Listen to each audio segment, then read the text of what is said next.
शादी से पहले दूल्हा गायब हो गया, लेकिन जब सच्चाई सामने आई कि वो अपनी होने वाली सास के साथ भागा है, पूरा इलाका दंग रह गया।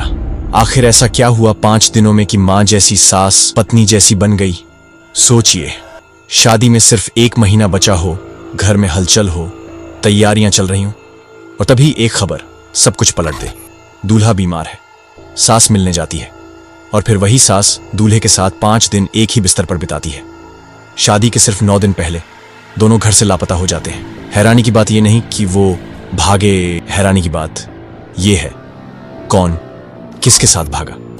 आखिर सास और दामाद के बीच ऐसा क्या हुआ जो पूरी शादी, पूरा रिश्ता और एक बेटी का सपना टूट गया। नमस्कार दोस्तों, तो अब सुनिए एक ऐसी सच्ची कहानी जो अलीगढ़ से निकलकर पूरे देश की जुबान पर चढ़ गई है। जगह है अलीगढ़ का मंडराक थाना और गांव मनोहरपुर कायस्थ। यहां रहती हैं सपना देवी, एक सीधी सादी महिला जिनकी बेटी की शादी की तारीख तय थी 16 अप्रैल 2025।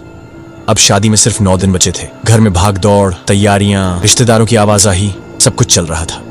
6 अप्रैल की बात है। सपना देवी अपने पति जीतू से कहती हैं, देखो मेरी बहन को शादी का कार्ड देना है, टाइम कम है, अगर अब नहीं गए तो बहुत काम रुक जाएगा।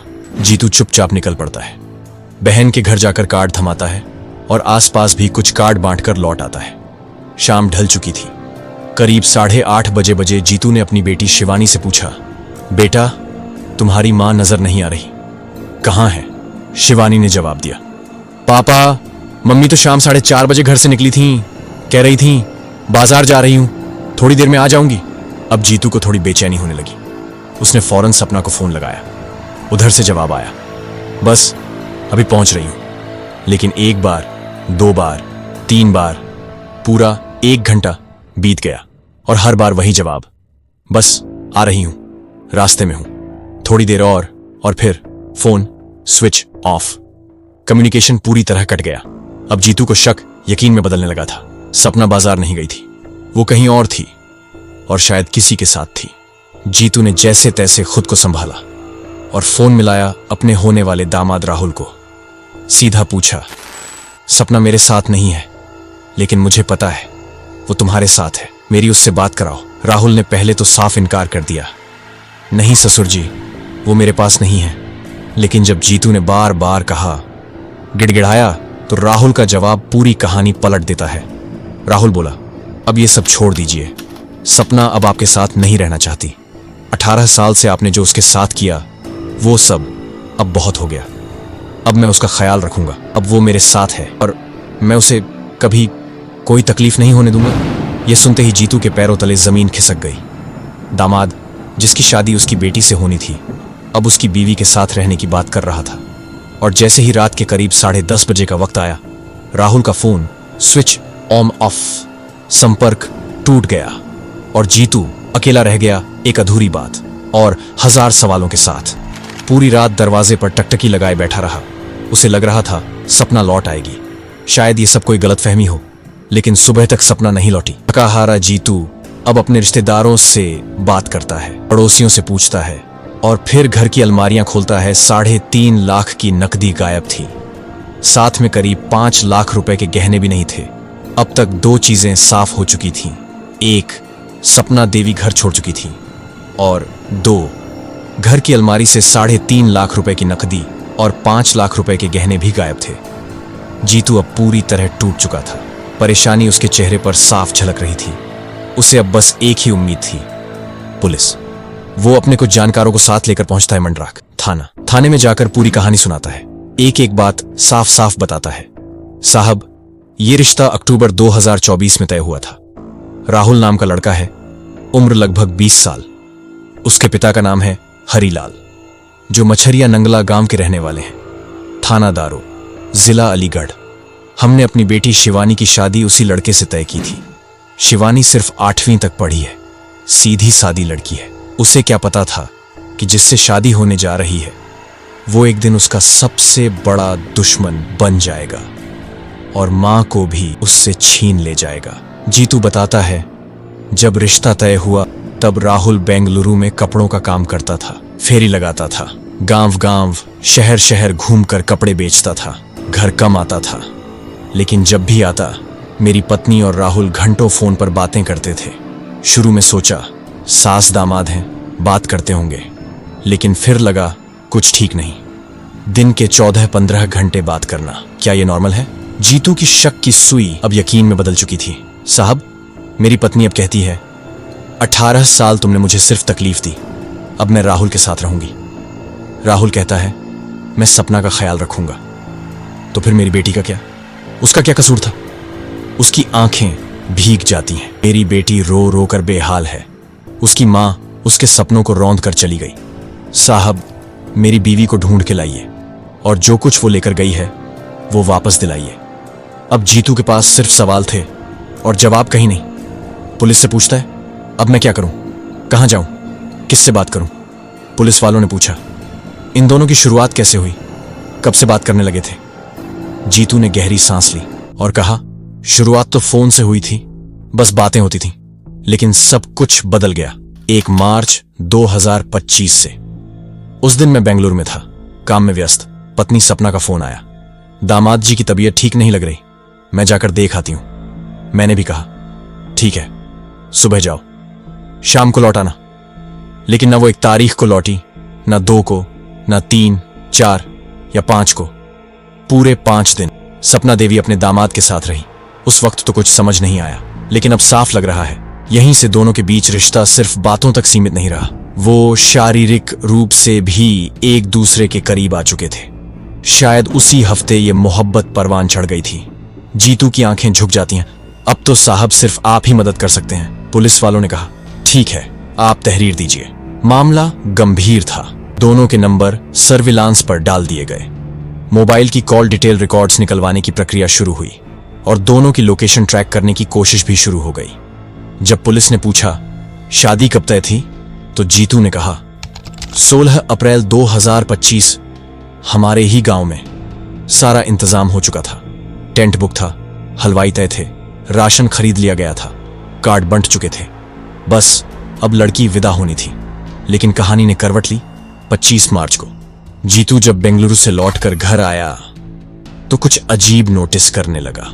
हर बार जब वो सपना से पूछता किससे बात कर रही हो, तो जवाब आता दामाद जी से। उसे लगा ठीक है, सास दामाद का रिश्ता तो मां बेटे जैसा होता है। उसे कभी कोई शक नहीं हुआ, लेकिन वो नहीं जानता था इस रिश्ते के अंदर कुछ और ही पक रहा था, कुछ ऐसा जो किसी ने सोचा तक नहीं था। 1 अप्रैल 2025, यहीं से शक को शक्ल मिलती है। राहुल ने फोन किया और कहा पापा जी, एक मोबाइल दिला दो, गिफ्ट समझ लो। जीतू ने बिना सवाल किए एक 20,000 रुपए वाला विवो मोबाइल खरीद कर दे दिया। किश्तों पर लिया, लेकिन दिया दिल से, क्योंकि सोच भी नहीं सकता था इसी फोन से उसका घर उजड़ जाएगा। उसे क्या पता था यही मोबाइल उसकी बीवी और दामाद के बीच का पुल बन चुका है। अब पुलिस ने भी केस को गंभीरता से लेना शुरू कर दिया था। जांच शुरू हो चुकी थी। कॉल डिटेल्स, मोबाइल लोकेशन, हर चीज खंगाली जा रही थी। जांच के दौरान पुलिस ने जीतू से एक सीधा सवाल पूछा, आपकी और सपना देवी की शादी कब हुई थी? जीतू थोड़ा चुप रहा, फिर धीरे से बोला, साल 2000 साल, उस वक्त उसकी शादी हुई थी। उत्तर प्रदेश के एटा जिले के मिररहेची थाना क्षेत्र के गांव जयरामपुर में। बीवी का असली नाम था अपना देवी, लेकिन सब प्यार से उसे सपना देवी बुलाते थे, और अब तो ये नाम हर जुबान पर चढ़ चुका है। शादी के बाद 3 बच्चे हुए, पहले एक बेटी, फिर 2 बेटे। एक सामान्य आम जिंदगी थी, जो अब एक अजीब सी कहानी बन चुकी थी। जैसे ही यह मामला सोशल मीडिया पर वायरल हुआ, हर तरफ सिर्फ एक ही चर्चा, सास और दामाद का रिश्ता। लोग सवाल पूछने लगे, मां जैसा रिश्ता, बेटे जैसा रिश्ता, आखिर ऐसा क्यों हुआ? मीडिया भी पीछे नहीं रही। पत्रकार पहुंचे बेटी शिवानी के पास। शुरुआत में उसे कुछ समझ नहीं आया। वो सोच रही थी शायद कोई गलतफहमी है, कोई अफवाह है।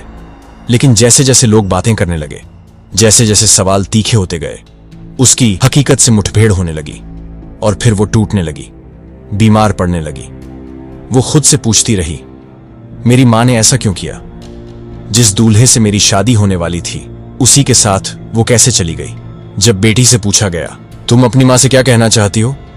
उसने बिना रुके बहुत साफ शब्दों में कहा, जो भी नगद और जेवरात ले गई हो, बस वो लौटा दो। इसके अलावा हमें तुमसे कुछ नहीं चाहिए, न माफी न सफाई। शब्द कम थे लेकिन दर्द बेहिसाब। उसी तरह पत्रकार ने जीतू से पूछा, आप क्या कहना चाहेंगे? वो रुका, सांस भरी और बोला, मुझे कुछ नहीं चाहिए, बस एक बार मेरी पत्नी को मेरे सामने खड़ा कर दो। मैं उससे सिर्फ एक सवाल पूछना चाहता हूं, तुमने अपनी बेटी की जिंदगी से ऐसा खिलवाड़ क्यों किया? इतना कहकर उसकी आंखें भर आईं। अब तक केस को थाने में सिर्फ जनरल डायरी में दर्ज किया गया है, FIR नहीं हुई है। जब पत्रकारों ने अधिकारियों से पूछा FIR क्यों नहीं, तो जवाब मिला, क्योंकि दोनों बालिग हैं। सास की उम्र 38 साल है और दामाद की उम्र 20 साल के आसपास। कानून के मुताबिक 18 साल के बाद हर कोई अपने फैसले लेने के लिए स्वतंत्र है। भारत का कानून कहता है अगर कोई व्यक्ति 18 साल से ऊपर है तो वो अपने फैसले खुद ले सकता है। उसे ये अधिकार है कि वो तय करे कौन उसके साथ रहेगा और कैसे रहेगा। और यही कानून इस केस में भी लागू होता है। पुलिस का साफ कहना है सपना देवी 38 की है और राहुल 20 का, दोनों बालिग हैं। अगर सपना यह जिद पर अड़ जाए कि वो अपने दामाद के साथ ही रहना चाहती है तो ना जीतू कुछ कर सकता है ना कानून। हां, लेकिन मामला यहीं खत्म नहीं होता। घर से जो 3.5 लाख रुपए की नकदी और 5 लाख रुपए के जेवर गायब हुए हैं उस पर शिकायत दी गई है। अगर यह साबित हो जाता है कि सपना ने घर से ये चीजें चोरी की हैं तो FIR दर्ज होगी और मामला आपराधिक बन जाएगा। वरना चाहे समाज कितना भी शोर मचाए, कानून उन्हें साथ रहने से नहीं रोक सकता। पुलिस लगातार उनकी लोकेशन ट्रैक कर रही है, मोबाइल रिकॉर्ड खंगाले जा रहे हैं, लेकिन सच्चाई यही है, उन्हें ढूंढ भी लिया जाए तो क्या बदलेगा? जो टूटना था वो टूट चुका है। सिर्फ एक पति ही नहीं टूटा, एक बेटी की शादी, उसका सपना, उसकी इज्जत, सब मिट्टी में मिल गई। और सबसे बड़ी बात, एक मां ने अपनी ही औलाद को सबसे बड़ा जख्म दे दिया। रिश्ते अगर मर्यादा लांघ जाएं तो वो सिर्फ किस्से नहीं रह जाते, वो चेतावनी बन जाते हैं। इस कहानी में मोहब्बत कम थी और नुकसान ज्यादा। एक बेटी की टूटी शादी, एक बाप का टूटा भरोसा और एक मां की वो हरकत जिसने सब कुछ छीन लिया। अब फैसला आपका है, ये प्यार था या पागलपन। अगर ऐसी कहानियां आपको सोचने पर मजबूर करती हैं तो इस वीडियो को लाइक करें, नीचे कमेंट करके बताएं आप क्या सोचते हैं। और ऐसी ही बेपर्दा हकीकत जानने के लिए सब्सक्राइब जरूर करें। धन्यवाद।